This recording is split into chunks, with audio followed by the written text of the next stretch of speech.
Hello BookTube, and hello AuthorTube. Today, July the 1st, marks the beginning of Camp NaNoWriMo, which snuck up on me out of the blue. I've been saying forever that, yeah, the next Camp NaNoWriMo is in July, so I don't have to worry about it. I was saying that even in the third week of June. I swear. Anyway, those of you, I imagine if you're on BookTube that you probably know what I'm talking about, but NaNoWriMo is National Novel Writing Month. Every November, thousands and thousands of people, tens of thousands of people get together all over the world to do the impossible, to do what might arguably be called the insane, to write the 50,000 word first draft of a novel in the single course of 1 month.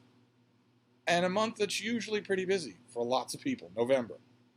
And NaNoWriMo's been going on for years and years. It's grown in popularity every year. People love it. And as a result, there are spin-off events. There are two camps for NaNoWriMo that are kind of preps for the real deal, kind of less formal get-togethers. Mainly, I think, probably, a cynic would say, born out of a desire to keep the merch train rolling. I am not cynical when it comes to NaNoWriMo. I've heard too many stories about what this means to people. So I believe the non-cynical answer to why camps NaNoWriMo exist, which is that people just love it. They just love the experience. Writing is a very solitary, lonely thing, and Camp NaNoWriMo itself, makes it feel less so. It just does. Even if you don't go to in-person write-ins, even if you're not really big on the message boards or the discussion forums or whatnot, you still know that there are lots and lots of people out there who are finding the time to write somehow in a given month. Now, the camps NaNoWriMo are less formal than NaNoWriMo proper. NaNoWriMo, your goal is 50,000 words in the month, which means 1,557 words a day. 1,667 words a day. If you fall below that, you're going to have a hard time catching back up. So it isn't hard and fast, it isn't carved in stone, but you really do have a daily word count. And in addition to that, if you want to win NaNoWriMo, if you want to get to 50,000 words, then you really do have to keep to a schedule, which is invaluable practice for people who want to go on to make writing a major part of their life, as many professional writers who started on NaNoWriMo will tell you. But in addition to that, NaNoWriMo has other rules, and I like to obey them, even though it's all in good fun. You can't work on a pre-existing project. You can't work on anything like fan fiction. It has to be your own original creation. And it can't be anything but fiction. NaNoWriMo has all of those rules to it. I think that makes it more enjoyable, not less, but camps NaNoWriMo don't have any of those strictures. First of all, there is no set word limit at all. There is no word goal. You set your own goal, what you want to write, what you want, the rough idea of what you want to do in the course of the month. The point is to just keep generating prose. That's the whole point. Also, you can write anything at all. You can revise something that you wrote during NaNoWriMo or at some other time. You can write fan fiction to Heart's Delight. You can write anything you want for Camp NaNoWriMo. I have still been sticking to the rules. I've done Camp NaNoWriMo for a couple of years now, and I stick to my daily word count, the same word count as NaNoWriMo. So I don't set a lower word count. I think that might be, more inclusive and more relaxed, but I think it serves to weaken the muscles that NaNoWriMo is trying to strengthen. And I do more than that, because instead of 1,667 words a day for NaNoWriMo, since I'm never going to fiddle with that, I got that number wrong just in this video, since I'm never going to get a precise number like that wrong or right, I do 2,000 words a day. That's a nice round number. It's easier for me to manage. Thereabouts, 2,000 words a day. If I get close to 2,000, but I'm just at a natural stopping point and I'm in the 1900s, well, I know I'm over anyway. I know that I'm helping my word total towards the 15,000. So I just do that for Camp NaNoWriMo. I just do 2,000 words a day. And I also follow the other NaNoWriMo rules. I don't do fan fiction. I don't do continuations of any other project. I do something original. And I do fiction. And this snuck up on me right away. I wasn't thinking, I wasn't planning, I wasn't talking about Camp NaNoWriMo. I should have been. But a project came to me. I was out on an early morning walk with the Bean. we're slowly shunting to early morning walks because the daytime high of temperature is creeping higher and higher. And next week, starting I think on Monday and sticking around all week for 4 or 5 days, the temperature is going to be pretty warm, mid to high 80s. So nowhere near what the rest of the country has been dealing with, or a large chunk of the rest of the country, but still pretty bad. So I figured it was probably time to start transitioning longer walks to early morning. And I was on one of those walks. Ordinarily, I leave those walks entirely up to dog-type things. I don't try to think human thoughts. I don't try to do anything like that, especially when we were out in the wilderness, as we were. But an idea came to me. And the minute it came to me, I loved it and realized this will do just fine for Camp NaNoWriMo in July. So I wanted to make a video about that, tell you a little bit about it, also encourage you to do this July the 1st. If you don't have any kind of a plan and no kind of preparation and you haven't written anything yet today, July the 1st, or the first day of the month for NaNoWriMo, would be an obstacle. It wouldn't be insuperable, but it would be a legitimate obstacle. You would be 1,667 words behind, under the assumption that if you got the idea and started organizing late in the day, you wouldn't get your word count done that day. But for Camp NaNoWriMo, it's not so much, because I'm an exception. Most people are taking a looser approach to it. So you could give today, if it snuck up on you the way it did to me, you could give today over to figuring out what you want to do for Camp NaNoWriMo. And what I want to do dovetails with a BookTube event. There's a new BookTube event in 2023 called BookTube at War. It was dreamt up by a viewer. One of the only times I've ever known a BookTube event to be dreamt up by a viewer instead of an actual, as the kids say, content creator.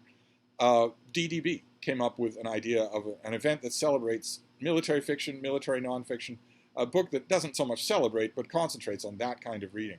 And Michael K. Vaughan made it into an event, BookTube at War.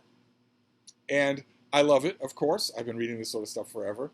And I thought, in addition to doing BookTube at War, I might like to contour Camp NaNoWriMo to that kind of a theme. I did that for June on the Range. I wrote a Western called Bury Him Last that has a twist at the beginning and then a gradually revealed twist at the end. I didn't have a real word count in mind for that. I thought the books that I'm reading are about 120 pages soaking wet for June on the Range. So that's not a whole lot. That's around Camp NaNoWriMo. That's around NaNoWriMo. In other words, I constructed the thing to be short and lean. And I got to the end of it. I knew exactly what I was doing. It was a great respite from the rest of what I had to do in any given day to sit down and write that book, write that story, whatever you want to call it. Those of you who are maybe unfamiliar with creative writing, with writing fiction especially, you might be shaking your head and thinking, well, how can extra work be refreshing? But it is. Oh my, it is. If you've ever done it, you'll be nodding. Once you've done it, you won't go back. And it will be a respite. Even when it's making you tear your hair out, it will be a respite. And that felt so natural to contour that writing to a BookTube event that I thought I would do it again. So my Camp NaNoWriMo project is going to be something, it's a good idea to come up with a working title for any work that you're going to do. And to do that relatively soon. Don't expect that to hash itself out. And also don't expect it to be permanent. And also don't make it boring. Don't say latest project or whatever. Believe it or not, your working title bleeds into your working attitude. So come up with a working title. Now, the title that I have for this thing, I think will probably be the finished title, because this is Camp NaNoWriMo. I don't know that I'm going to put so much deliberation into this thing. It's a historical novel about the Second Punic War. That is the second war between Rome and Carthage. The Second Punic War is most famous because its star character is Hannibal and his elephants crossing the Alps. And when Hannibal moved into the Italian peninsula, he started racking up impressive victories against Roman armies. And one of the first of those, the first major one of those, was the Battle of the Trebia, in which the force under the Roman commander, a consul named Tiberius Sempronius Longus, his force was mauled to pieces. 3/4 of it was destroyed. He got out. he escaped with 1/4 of his men desperately. They hacked their way out. They were attacked in their front lines. They were lured into a sense of complacency and attacked in their front lines. Hannibal was very good at that. But they were also attacked from behind. A significant force had penetrated their rear without them knowing it until the fighting was going on. So it was a nightmarish thing. It was nip and tuck as to whether or not Tiberius Sempronius Longus would live to get out of this. And he did. He lived to get out of it. And he did some other things in the war. And he had done plenty of things before that as well. He was active in the Second Punic War. And my project is going to be, I'll describe it briefly. I imagine Tiberius Sempronius Longus wanting to write his memoirs. Have to think that he would get back to Rome under a cloud. That the more reports came in, the more stragglers, the more centurions who managed to live and tell people about it or were deposed by the Senate, the more it would start to look like a Roman consul botched a major campaign against a major enemy. There's no real other way to look at it. There was no treachery. There was no superiority of numbers. The numbers were about the same. Tiberius Sempronius Longus was simply outgeneraled. And that would be one thing if he died. But he didn't. And so I imagine that he would want to set the record straight, that he would want to defend himself by writing a book. And in my story, my story is called A True and Authentic Account of the Trebia. I know it's a mouthful as a title, but I rather like mouthfuls as title. And in my story, Tiberius Sempronius Longus he has all of his primary material, and he is thinking, and he has his memories, and he is sitting down to write the draft of his book.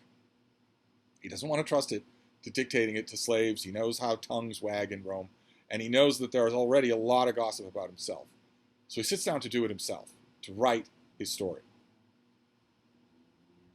relying on his memories and relying on self-justification and knowing in a way deep down inside that that's what he's doing. He's a pompous, arrogant man, but he's not completely gone into those traits. He knows on some level what he's doing. But it's important to him that he burnish his own reputation and write his own account. And then he has a heart attack. A major heart attack. And lives. Again, he survives. But it changes his attitude. And suddenly he wants to write a true and authentic account of what happened on the Trebia, of what happened in the battle. And that starts to make him think, well, how do we know? I was there, but how do we know what really happened and when? Suddenly, the writing of a self-justifying memoir becomes for him instead grappling with what the idea of writing history at all is. Now, in the course of the story, that is going to be very sobering for him, as true history tends to be for everyone. And I think that I want to wrap the story around to a point where he welcomes that. So this will be a redemption arc, entirely done in a writing studio. It won't be out in public. He's not running for office again. He's not leading troops in battle again. He can barely stand up again. So it'll be a kind of an interior thing, but it will have lots of exterior things in it because I'm going to have him recount the battle. I'm going to have him reconstruct it, which will give me a chance to write the Trebia, to write that battle in what I hope are pitched and exciting scenes. I don't think I'm going to get to the pitched and exciting part until the middle of the month. But I could be wrong. I could be wrong. I took a while this morning to sketch out the rudiments. You really have to do that. You can't fly by the seat of your pants. You can't pants a NaNoWriMo event. Not completely. It's a waste of your time. And it will, if it ever sees a reader, it'll be a waste of their time. So I sat down to sketch out the basics of what I need. Where does he live? Who are the people in his lives? Does he have a son? More than one son? Does he have a major domo slave? Does he have other slaves he trusts? Does he have other friends in Rome that he trusts? Does he have famous friends? He was at least a colleague of one of the most famous names in the Punic War. Do they meet? And does he have a wife? Does he have daughters? And also, is his father still alive? His father was also a famous politician. Is his father still alive? What do any of these people think of this project? What do they think of the original version of the project? And what do they think about the new version of the project? Or does he tell them about the new version of the project? And who are the people that he is calling in? Obviously, once he has a wake-up call, he starts to distrust any history that he's been reading and starts to realize, well, I was there, and I'm not sure that I know what happened. So I'm no longer putting eyewitnesses on a pedestal, but I still want to talk to everybody that I can. So who are they? I don't know the full list of they, but I know that's going to happen, and I sketched out a rough idea of, I guess you could call it my core cast, and I'm ready to go. Tonight, when all the hubbub is over, I will write my first chapter. So I just wanted to. I'll write my first chapter, and I will post it along with all of the information for this on the NaNoWriMo page, where I try to post everything. I try to post everything that I do there, not the whole of the work. It's not like that just being on the site where anybody can look at it, where anybody can take it and call it theirs. But I'm excited. I'm excited about it. Some of the secondary stuff that I will do, of course, will be to read up on the Battle of the Trebia. I read everything there is to know about it. I'll start with the primary sources, anything that we have. I'll go back in time to the beginning, see what the earliest sources are that are saying anything. Of course, I will spend a lot of time with my beloved Livy. And maybe go over my journals, maybe look at, what the ground felt like to me when I was there. It'll be fascinating. The research part will be fascinating, but the research part is not all that important. There's a huge amount of this story that I can tell without researching anything, especially at the beginning.